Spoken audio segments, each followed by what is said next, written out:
Hey everybody, welcome back to The Grid. Yeah, we are here today with our guest, Tab Rasul. What's up, hey, man? Girl. And we got her manager here, JD. Hello. How y'all doing, ladies? Very well.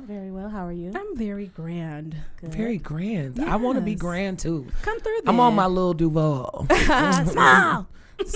No. Come on. Okay. No, anyway. All right, y'all. They here to join in a topic of music in the D. Okay? Talking about, where it's been and where it's going. But before we get into all of that, y'all, what's been up? So Halloween is coming. One of my favorite holidays. 'Cause like nobody's gonna think I'm in costume. You know what I'm saying? Like At all times. Yeah, like Come through. You got to. So. Yeah, I like Halloween. Halloween is like one of those times a year, and I love it now because it's getting more and more festive. Like people ain't used to really be doing it up like they before. Like when we was younger, like it wasn't Halloween parties popping like that, costume parties. But now it's not really. No, I'm more so a fan of fall. Okay. Yeah. Halloween is in.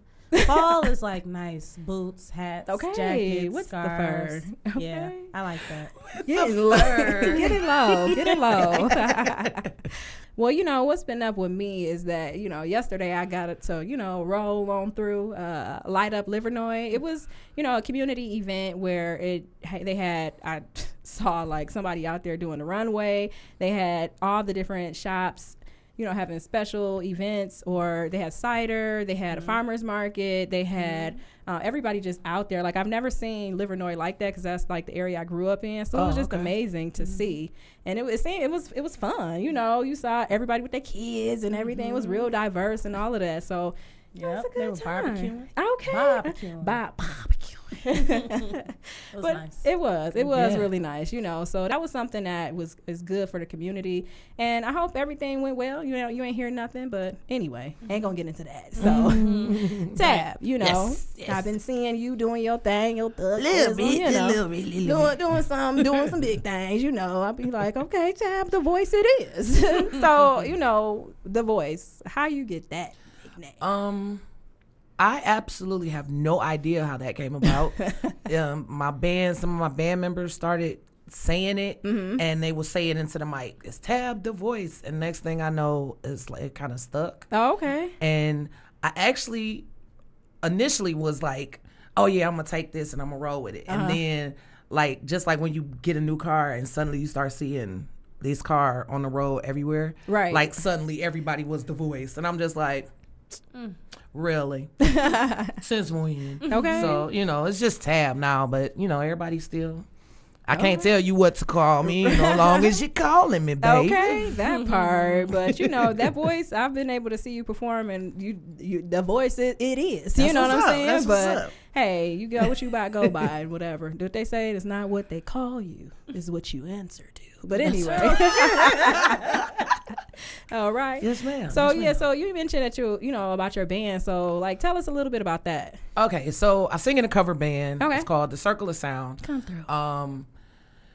We play at different bars and private events every Thursday. Okay. We at the Blue Star Lounge.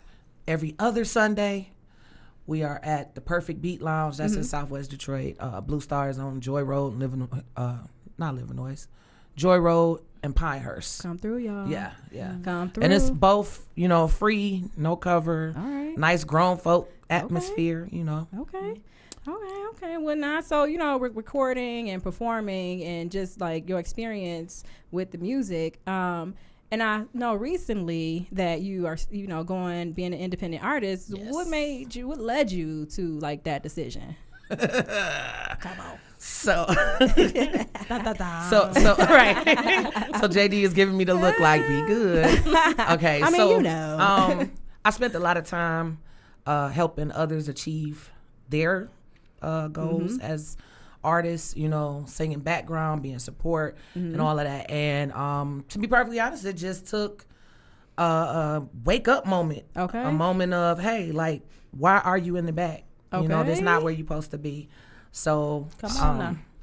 And me, I'm one of those hard-headed folks. The Okay. universe like literally has to like kick me clear in the head. Okay. You know, and it did. It kicked me hard, and I woke up like, okay, let's go get this money. You know what I'm saying? Okay. And this music. Come through with And it. literally everything that I've needed, everything from production to opportunities Okay. has just, like the universe said, I told you, I got you. Okay, Like, I coming got through. you. And I mean, and it's still coming in. Photo shoots, video shoots, like all kind of stuff literally is being just placed right here. Come through. You know, so yeah, man. Yeah. So I was, looking through some things, and I was like, oh, okay. So Bionic Woman, Yeah. who is she?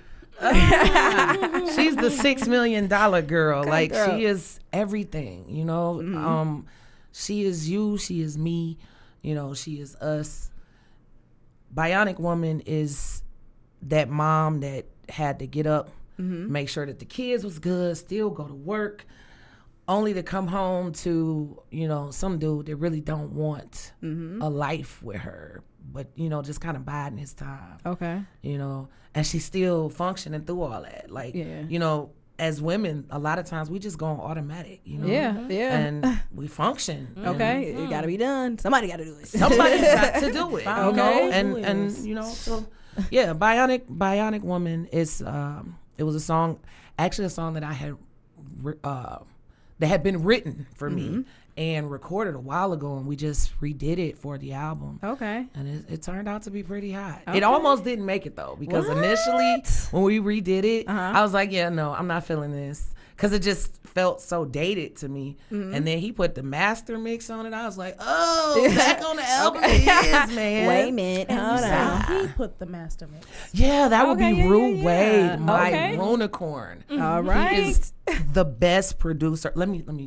He is the best producer for me. Come through then. Okay. Yeah. Because there are some really great producers, and I am so actively pursuing doing some features with different producers and other Right. artists and stuff. But my unicorn Okay. is the man. I promise you. Okay. Like he's the first producer that I interacted with that the chemistry was like boom. And that matters. That definitely matters. It took me 2 years to get with him though. Yeah. We met through another artist that he Okay. was working with, Jamal the Scholar. Shout out. What up? And he was his producer, Okay. and still is. Okay. And he would be like, man, who is the girl singing on your song, man? I need you to get me in touch with her. And at some point we connected. He left me with like a CD of maybe 20 tracks. And then I went off the radar for like 2 years. And he was just like, what happened to the girl? And when I popped back up on the scene, he literally still he was like, this was for you. Yeah. You're my muse. This is, Okay. like these, I can't give Yeah. these to nobody else That's until I dope. hear what you can do with them. Right. And Yeah. we've been going hard for a year now. Okay, come through. Legitimately then. a year, yeah. Come through with it. So you said that's going on, your new project. So Yes. sometimes So I. with the creation process, like take us a little. Can we get a peek? Through the creative process? Like, of it? how did you even coming up with everything with just the creative process in that aspect? Like, Well, I got a squad. I got a co-writer who is a really dope writer. Kay, shout out. What He wrote some songs. We kind of split up the tracks, and he wrote some songs. I wrote some stuff, and we just started coming in. I had a standing studio appointment every Friday from 10 to 2. Initially, the album was supposed to be called 10 to 2. Okay. It was supposed to be reminiscent of a radio segment. It was really to give myself room to have a little bit of everything on the album. Okay. I kept posting 10 to 2 on Facebook, and everybody thought October, that's when the album dropping. Right. So now things have changed, Okay. and we have come, the new theme for the album is Sometimes I. It's kind of like a vocal diary, Okay. Moesha style. You know, Okay. remember at the end of the Moesha, she would always do Yeah, Dear Diary. yeah. So like each song is sometimes I'm this, Right. My Bionic Woman, sometimes I'm running on automatic, or sometimes I'm bionic, or however, Right, yeah. It's sometimes I ... That's the name of the album. dope. I like that. So, what's one of like your favorite song on there?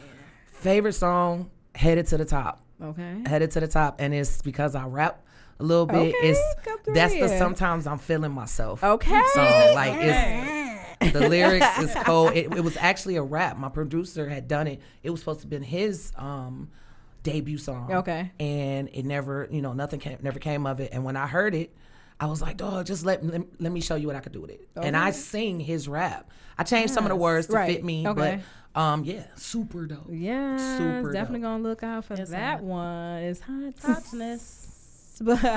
So when can we expect this project? Well, the current plan is to drop at least 2 singles over the winter season. Okay.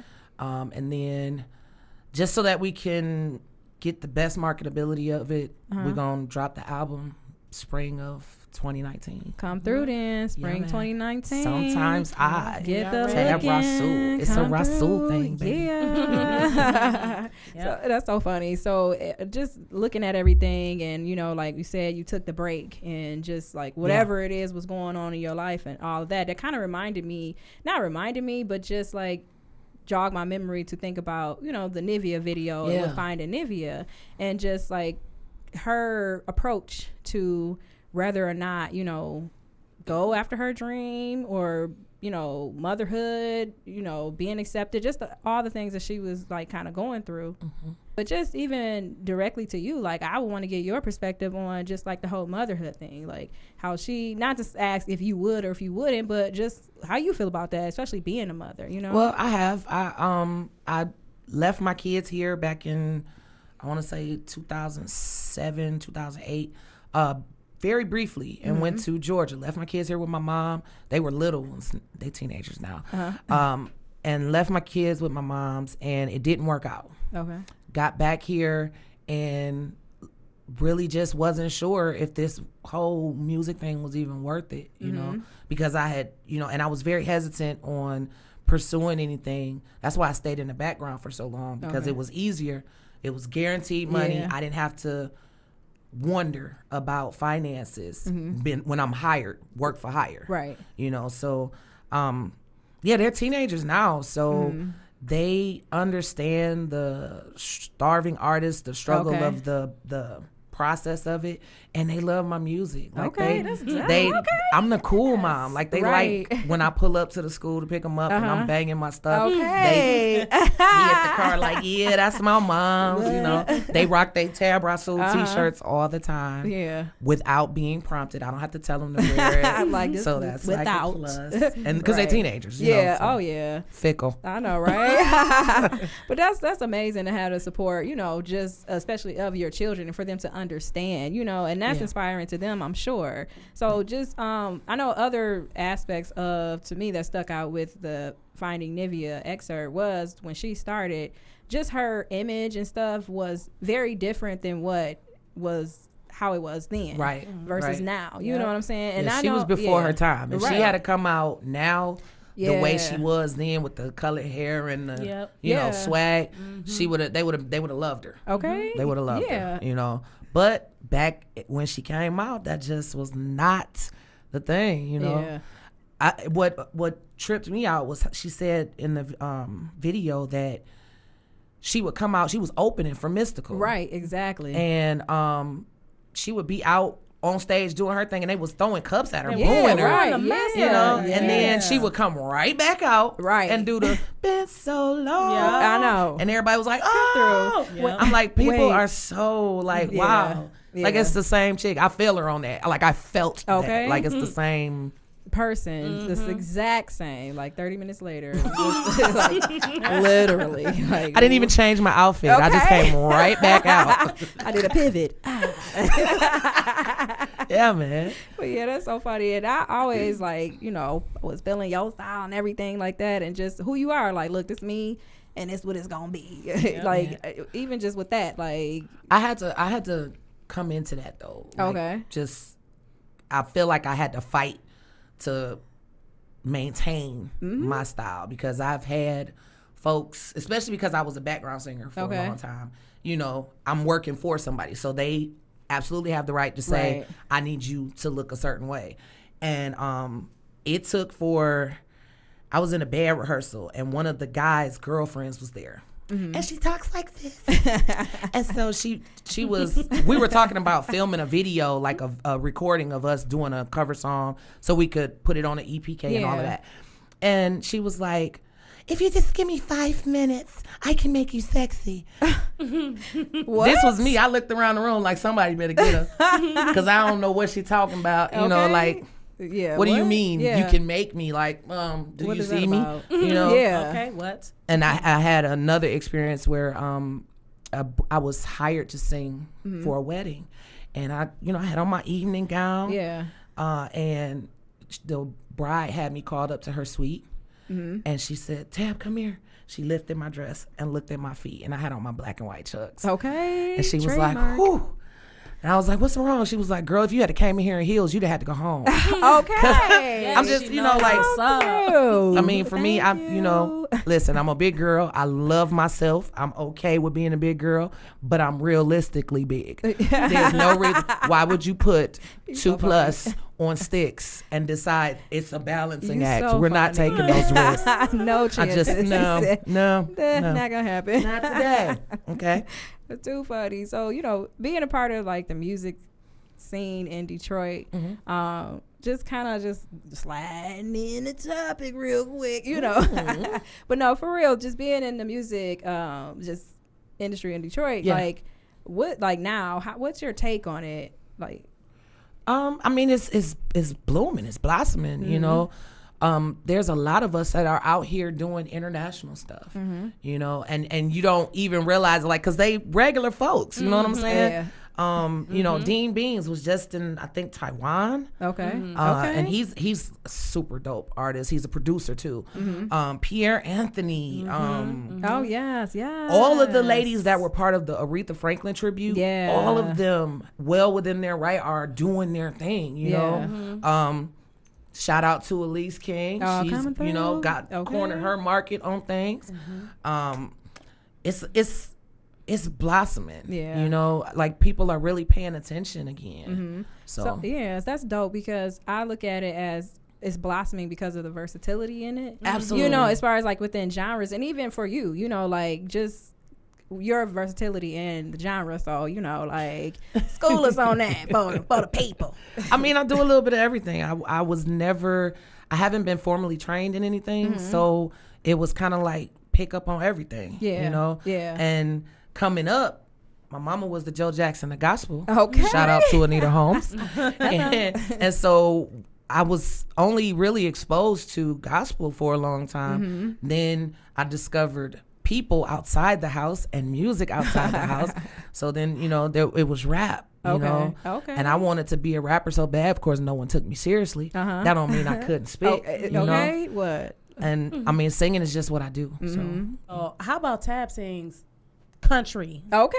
Like when we talking about R&B and rap, this girl sings. I've heard her, and she sings it well. How funny is that? But you know what? I've heard of like different, writers and people and artists going down to like Tennessee and doing some collaborations, and I think that's pretty cool because that adds to the diversity and versatility of Detroit artists, Detroit music. Even like with jazz, like back in the day, you had Bakers, Burt's. All of that. Cliff Bells, right. Like all those are like they was the first jazz clubs come through. Here in the D. Coming back, because even with like Black Bottom and stuff, in Paradise Valley, you had like Louis Armstrong and Duke Ellington and all of that. Listen, Riri, Auntie Riri coming through. What you want? No.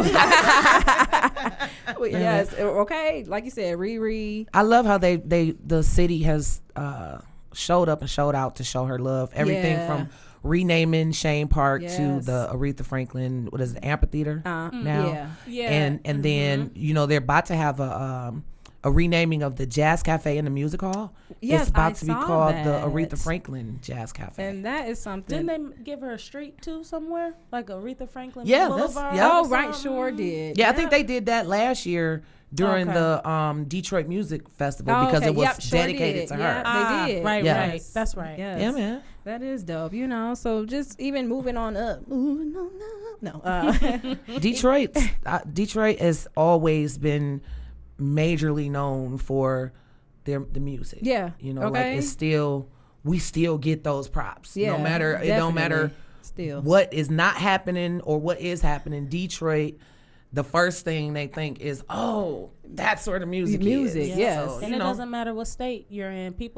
I know people in other states, they give Detroit props for music. Like it's so like as a performer, when I tell you, telling folks that you are from Detroit and you sing, it's like you automatically get the VIP treatment. Wow. Like they automatically like, what? Okay. Right. Yeah. So, right. We got someone coming in from Detroit.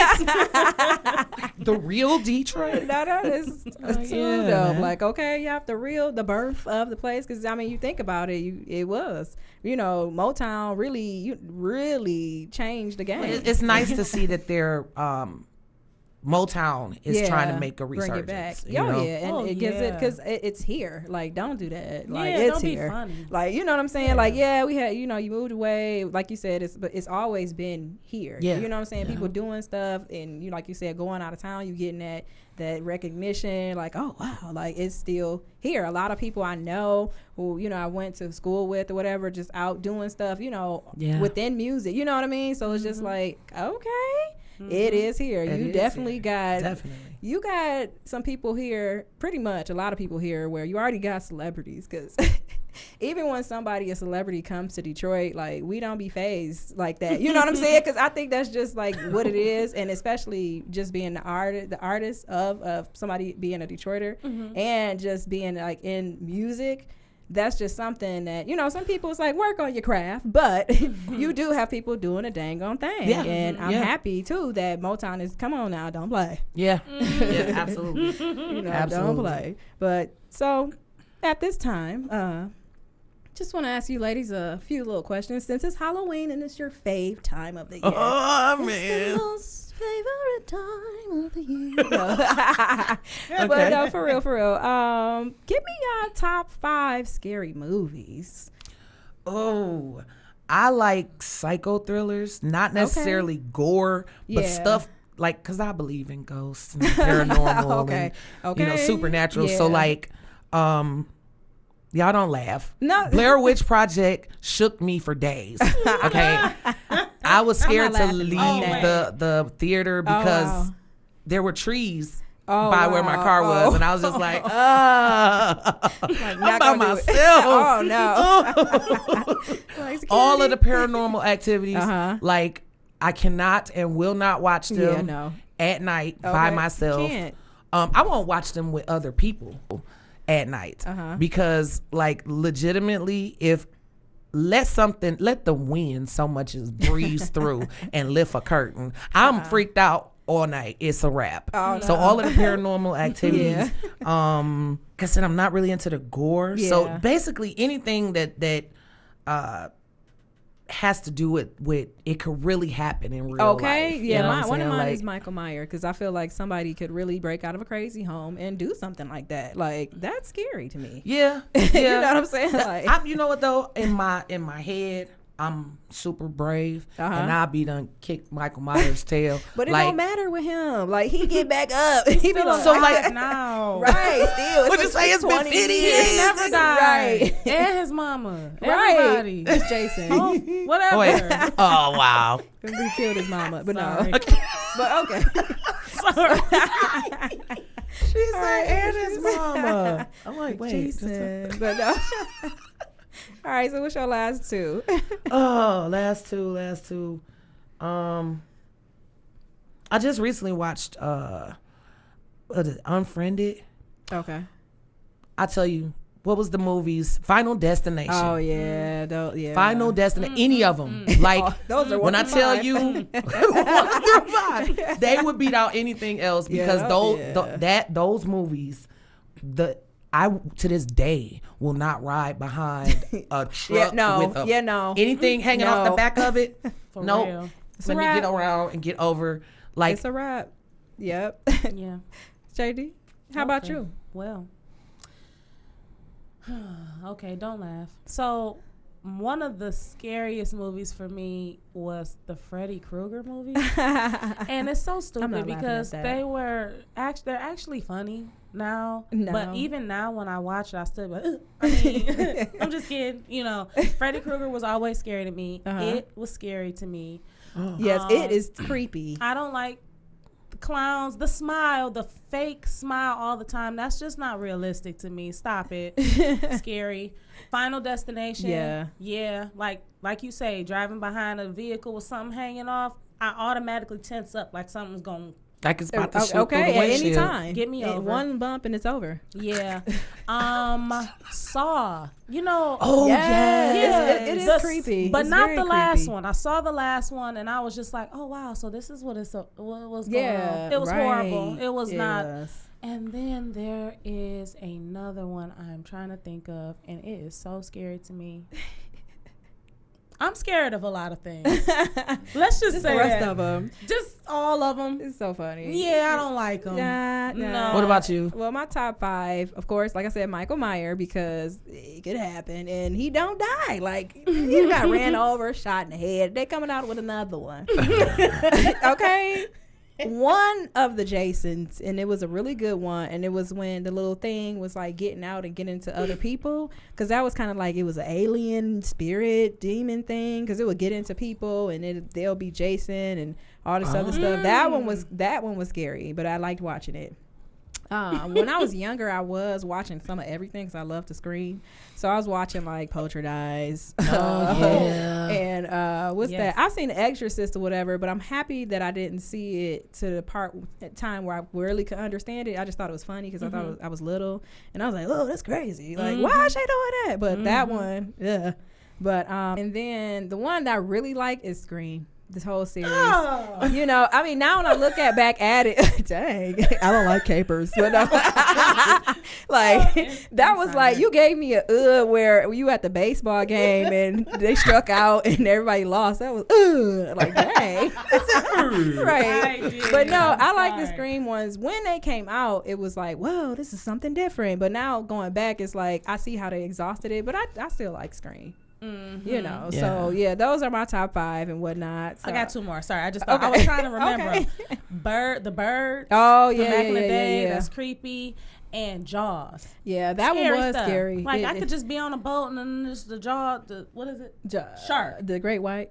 I don't know. Whatever. Baby shark. Just come and just bite my whole boat. Shark. Yeah, that's too much. Or just come up where people swimming. Like, what you doing, dog? No, I get it. Because that can happen in real life. That's too much. I don't like nature like that, so you're not going to catch my... Okay. Not nowhere in the water. Like... I'll be on the beach like, yo, hey, my mans, you might want to come on in. I'm not going to say anything. I'm just going to be like, oh, they don't see that? I'm going to go the other way. I start gathering my wraps. I'm out. So funny. But, you know, so Tab Rasul, tell the good folks how they can get in contact with you and see you and what's going on coming up. Okay, so you can find me on my personal Facebook page, Tabitha Rasul. I have an artist page, Tab Rasul, on Facebook. I am Tab Rasul on Instagram. And I think it's Tabitha _Rasul on Twitter. I haven't been tweeting much, and I really don't know how to work Instagram yet. So it's all right. Like I got to get somebody that can help me with that social media thing. Facebook is my friend. If you want to really find me, connect with me, hit me up on Facebook. Send me a friend request. Of course, if you want to book me for shows and stuff, you can always hit me in the inbox and I will connect you to my management. Okay. Yes. I do nothing without her approval. I promise you. That part. Yes. All right. Well, I am definitely honored for you ladies to be here on the grit because you definitely both exude what grit is, and you know that's the tenacity, that's the determination to continue to pursue those goals and to achieve those goals no matter what. So Thanks again. Thank you for having us. Like I'm geeked. I know, you know, right? like can I come back? You sure can. You know, so everybody definitely check out Tab Rasul. Yes. Coming through with Sometimes I in spring of 2019, but you better look for them singles in the winter time. Yes, they're coming. And that is us for today. So peace out. Bye. Boop, boop, boop, boop, boop, boop. Boop, boop, boop, boop.